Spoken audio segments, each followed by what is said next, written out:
Pada kesempatan hari ini kita mau merenungkan itu Matius 8 ayat 18 sampai 34.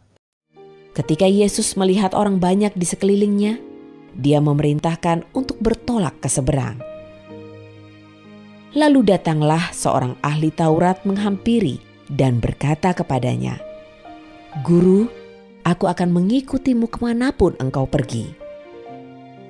Tetapi Yesus berkata kepadanya, "Rubah mempunyai liang dan burung di udara mempunyai sarang, tetapi Anak Manusia tidak mempunyai tempat untuk meletakkan kepalanya."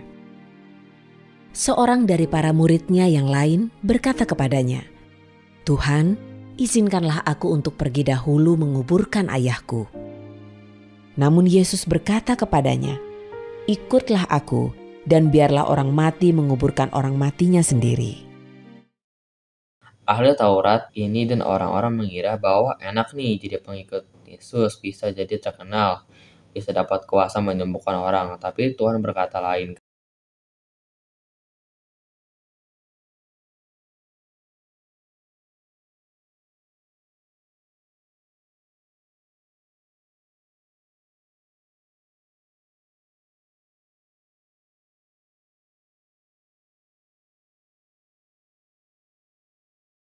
Pengikut Tuhan harus berani bayar harga, yaitu meninggalkan senangan, meninggalkan hobi kita, dan lain-lain.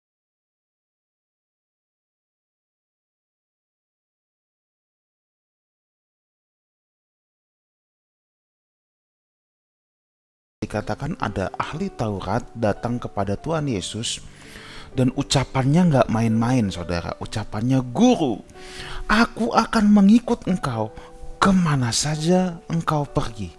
Saudaraku, ucapan ini ucapan yang sangat radikal, saudara.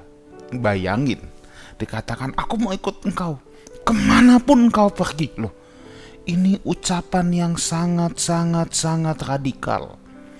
Dan lebih hebatnya lagi, ucapan ini bukan diucapkan oleh seorang yang punya predikat murid Yesus. Bukan Petrus yang ngomong, bukan Yohanes yang ngomong, bukan Yakobus yang ngomong, tapi yang ngomong adalah ahli Taurat. Ahli Taurat, saudara. Ya. Di mana golongan ahli Taurat ini sebenarnya hampir semuanya membenci Yesus. Ada orang yang mau pelayanan pilih-pilih, saudara. Ada orang yang udah pecah hati, saya mau melayani Tuhan, ngapain pun saya mau. Tapi ada milih-milih, aku mau pelayanan, tapi lihat dulu. Enak gak? Kalau mengganggu kenyamananku, tidak usah. Aku tidak mau. Ya. Tapi ahli Taurat ini datang dengan sikap hati hamba, saudara. Dengan sikap hati pelayan. Makanya dia bisa bilang, "Aku mau ikut engkau kemanapun kau pergi." Ini kan ungkapan ini melambangkan adanya sebuah penyerahan diri. Penyerahan diri total. Dia gak bilang, "Aku mau pergi, aku mau ikut engkau, tapi lihat dulu ya." Makanya suka guyon kan, orang ada yang bilang, "Pastor mau ikut pelayanan, nanti ya tunggu ke Jepang bukan ke Papua." Tuh milih-milih. Tetapi yang lebih mengherankan lagi, Tuhan Yesus menjawab dengan jawaban yang tidak nyambung. Tuhan malah jawabinnya, serigala punya liang, burung punya sarang, tapi Anak Manusia gak punya tempat loh untuk meletakkan kepala. Tuhan sedang ingin berbicara, mengikut Dia adalah perjuangan dan peperangan, bukan santai-santai. Ini perjuangan berat. Di ayat yang ke-21, saya teruskan dulu. Seorang lain, yaitu salah seorang muridnya. Nah, ini seperti paradoks. Tadi ahli Taurat loh, golongan yang membenci Tuhan Yesus. Sekarang muridnya. Tapi ini pasti bukan ke-12 murid, mungkin ke-70 murid ya. Salah seorang muridnya berkata kepadanya, "Tuhan, izinkanlah aku dahulu pergi menguburkan ayahku." Ini statementnya kalah radikal loh sama ahli Taurat. Ini paradoks. Harusnya yang bicara, "Guru, aku akan mengikut engkau kemana saja engkau pergi," harusnya murid. Kenapa Tuhan Yesus tidak mengizinkan? Kok Tuhan Yesus kayak nggak punya empati? Tuhan Yesus kayak nggak punya, dalam tanda petik, peri kemanusiaan, ayahnya meninggal kok nggak dikasih ini? Ya, sedikitnya ada dua kemungkinan yang saya temukan lewat penelusuran saya. Kemungkinan yang pertama, menguburkan ayahku merupakan ungkapan dalam bahasa Aram yang berarti mengurus ayahnya sampai meninggal. Jadi saat itu ayahnya belum meninggal, tetapi dia mau bilang, aku pulang dulu ya, nanti kalau ayahku sudah meninggal baru aku ikut engkau. Tapi saya mau ke penafsiran kedua dulu. Penafsiran yang lebih populer, saudara, ya. Saudara harus tahu, dalam hukum Yahudi itu ada dua macam penguburan. Yang pertama ketika baru meninggal, lalu diletakkan jasad di dalam goa. Seperti Tuhan Yesus habis disalib, diletakkan di dalam goa yang merupakan kubur milik Yusuf dari Arimatea. Itu penguburan yang pertama. Yang ini wajib. Nah, 1 tahun kemudian, kira-kira 1 tahun, ya, tulang belulang bekas itu dipindahkan ke kotak osuari. Inilah penguburan yang kedua, saudara. Nah, banyak ahli dan saya juga sependapat, kemungkinan besar ketika Tuhan Yesus di setting ini adalah ini masalah penguburan yang kedua, nggak mungkin penguburan yang pertama. Kenapa? Kalau penguburan yang pertama, seseorang yang baru kehilangan orang tuanya itu tidak akan kemana-mana, apalagi 7 hari pertama dia hanya akan diam di rumah, dia nggak berkomunikasi, dia tidak berinteraksi dengan orang lain, apalagi keluar rumah, dia hanya menerima tamu, orang yang mengucapkan turut belasungkawa kepada dirinya, saudara. Jadi ini adalah peristiwa penguburan yang kedua, ya, bukan penguburan yang pertama.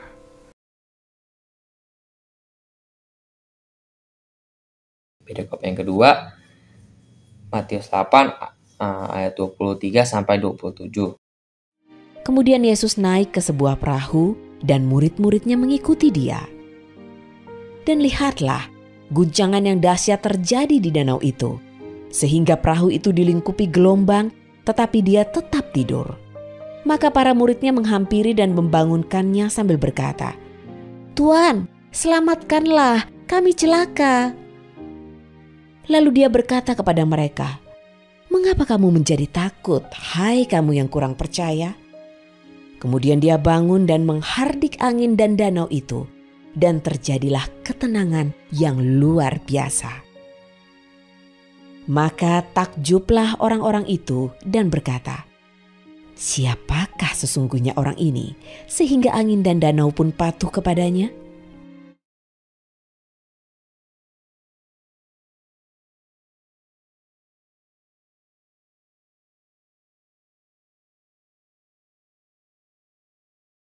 Kehidupan pasti akan mempunyai badai hidup masing-masing. Dan sebenarnya bagus buat kita juga bisa melewati. Berarti level iman kita bertambah karena kita sudah punya pengalaman dengan Tuhan Yesus. Saya punya kesaksian sedikit di mana saya pernah merasa takut ketika orang tua saya diteror oleh debt collector. Siang itu telepon rumah saya berdering dan saya langsung angkat. Gak tahu itu telepon dari debt collector. Saya menitipkan pesan agar Papi Mami membayar utang karena Papi Mami memang benar-benar gak ada uang waktu itu. Jadi mereka datang ke rumah dan marah-marah waktu itu. Saya takut sekali. Lalu Papi Mami saya berdoa minta pertolongan sama Tuhan. Tuhan sungguh luar biasa. Tuhan menolong kami. Akhirnya Papi Mami bisa menyelesaikannya sehingga bisa bebas dari ketakutan. Sungguh saya merasa terima kasih Tuhan buat keluarga saya. Terima kasih Tuhan Yesus. Dan lanjut ke perikop yang terakhir. Setelah dia tiba di seberang di wilayah orang Gergesa, datanglah 2 orang yang kerasukan roh jahat menemui dia. Mereka keluar dari pekuburan dengan sangat ganas, sehingga tidak seorang pun dapat melewati jalan itu. Mereka berteriak sambil berkata, "Ada urusan apakah kami dengan engkau, hai Yesus Putra Elohim? Apakah engkau datang ke sini untuk menyiksa kami sebelum waktunya?" Di kejauhan tampak sekawanan besar babi sedang digembalakan. Kemudian roh-roh jahat itu meminta kepadanya. Katanya, "Jika engkau mengusir kami, biarkanlah kami pergi ke dalam kawanan babi itu." Yesus berkata kepada mereka, "Pergilah." Lalu keluarlah mereka dan pergi ke dalam kawanan babi itu. Dan lihatlah, dari tepian yang curam, seluruh kawanan babi itu berebutan terjun ke dalam danau dan mati di dalam air. Maka orang-orang yang menggembalakan babi-babi itu melarikan diri dan pergi ke dalam kota. Mereka menceritakan segala sesuatunya, juga tentang apa yang terjadi dengan orang-orang yang dirasuk oleh roh-roh jahat itu. Lalu seisi kota itu keluar untuk menemui Yesus.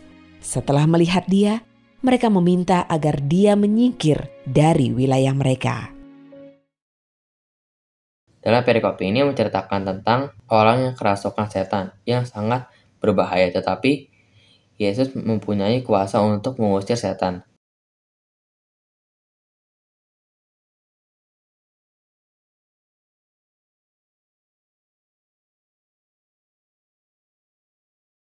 Yang kedua, setelah Yesus melepaskan orang itu dari roh jahat, penduduk di kota itu menyuruhnya pergi meninggalkan kota itu.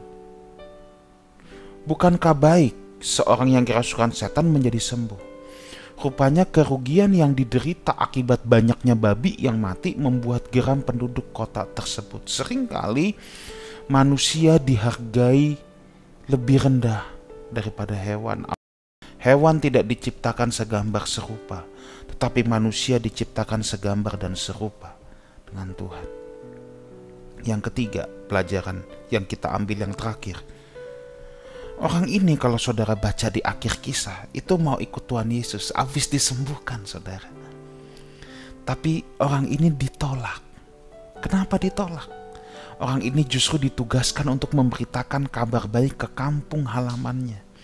Orang itu menjadi kesaksian yang hidup bagi orang-orang di sekitar Dekapolis. Pelajaran apa yang bisa kita ambil, saudara? Melayani Tuhan itu nggak harus jadi pendeta. Melayani Tuhan itu nggak harus pelayanan mimbar, saudara. Melayani Tuhan itu dimulai dari lingkungan sekeliling kita. Melayani keluarga kita itu melayani Tuhan. Melayani komunitas kita itu melayani Tuhan. Melayani orang-orang di sekitar kita, di tempat usaha kita, rekan kerja kita, itu juga melayani Tuhan. Simpulannya ada 3 tipe. Yang pertama, pengikut Yesus yang mau mengikuti karena mukjizatnya. Tipe yang kedua, pengikut Yesus yang sudah menerima Yesus dengan mengundang Yesus masuk ke dalam kehidupannya, tapi karena ada persoalan menjadi takut dan khawatir. Tipe pengikut Yesus yang terakhir menghidupkan firman Tuhan dalam kehidupannya. Itu saja dari saya, sekian, terima kasih.